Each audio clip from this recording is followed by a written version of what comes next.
অগ্নি ও সঞ্চিতা হাজির কথা বাড়ি ছাড়বার আগেই। বিস্তারিত জানতে সম্পূর্ণ ভিডিওটি লাইক দিয়ে দেখতে থাকুন। লেখারা যখন অগ্নির বিয়ের কথা বলে তখন সঞ্চিতা বলে সঞ্চিতা নিজের পছন্দ মতো আবার অগ্নির বিয়ে দেবে। এই কথা শুনে কথা ভুল ভাবে, মনে করে সঞ্চিতা নিজের পছন্দের মেয়ের সাথে অগ্নির বিয়ে দেবে। তাই ক্যাফে থেকে কাঁদতে কাঁদতে কথা বাড়িতে আসে আর আয়না দেখতে দেখতে বলে আমাকে গোবরডাঙ্গা ফেরত যেতে হবে। পাচক মশাই তো এবার মায়ের পছন্দের মেয়ের সাথে বিয়ে করবে। এই বলে কষ্টে একটা চিঠি লিখে ব্যাগ গুছিয়ে রুম থেকে বেরিয়ে পড়ে।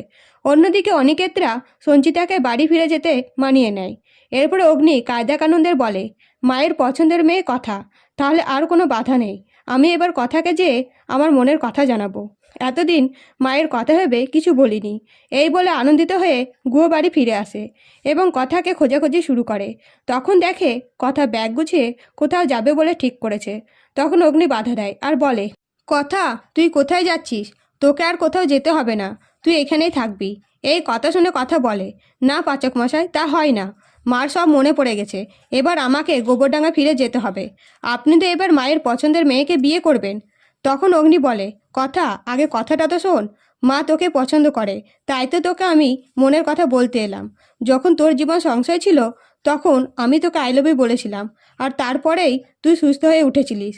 তো বন্ধুরা, এত সহজে কি চিত্রা অগ্নি ও কথাকে এক হতে দেবে? কমেন্ট করে জানাবেন। ধন্যবাদ।